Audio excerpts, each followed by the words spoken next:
Եկեք միասին պատրաստենք մածունով շատ համեղ հայկական կլոր գաթա։ Այս տարբերակով շատ նուրբ, համեղ ու փափուկ է ստացվում։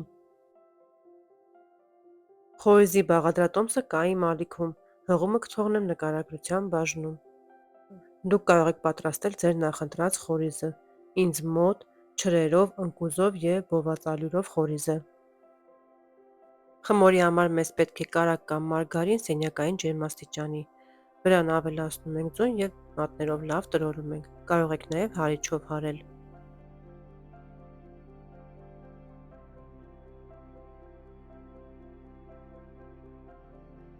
Մածունի և թթվասերի խառնուրդի վրա լցնում ենք սոդան, լավ խառնում ենք և ավելացնում ենք մասսայի վրա։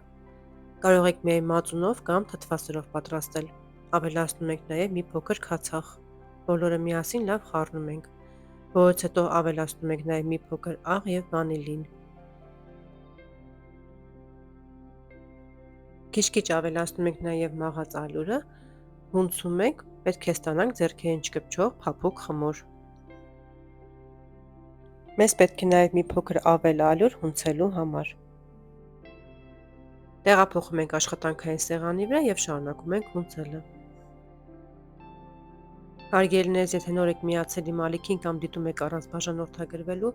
խնդրում եմ բաժանորդագրվեք, սեղմեք զանգակոճակին, որպեսզի բաց չթողնեք մետակա համեղ և տարբերվող բաղադրատոմսերը։ Դա ձեզ համար դժվար չէ, իսկ ինձ համար շատ հաճելի և կարևոր է։ Այն օգնում է ալիքի զարգացմանը և տարածմանը։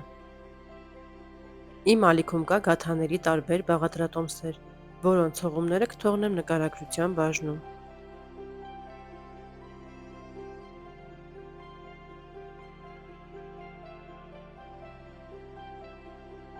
Ահա պետք է ստանանք այսպիսի փափուկ, էլաստիկ և ձեռքերին չկպչող խմոր։ Տեղափոխում ենք խմոր 15 րոպեով սառնարան։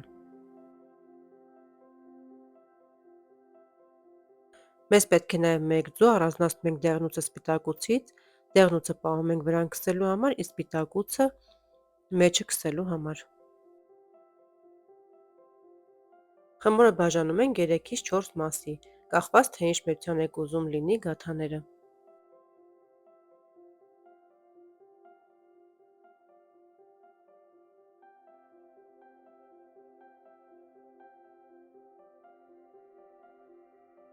Բացում ենք գունդը ոչ շատ մեծ,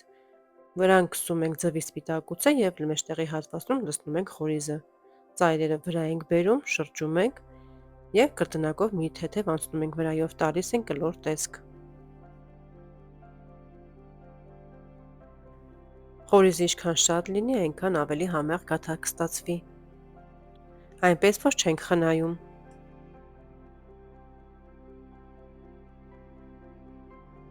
Շատ բարակ չենք կրտնակում, որպեսզի խմորը չծակվի և խորիզը չթափվի միջից։ Վրան քսում ենք ձվի դեղնուցը, զարդարում ենք պատառաքաղի օգնությամբ և տեղափոխում ենք նախապես տաքացված ջեռոց, թխելու ենք 170 աստիճանի տակ մոտավորապես 25-ից 30 րոպե կամ մի փոքր ավել։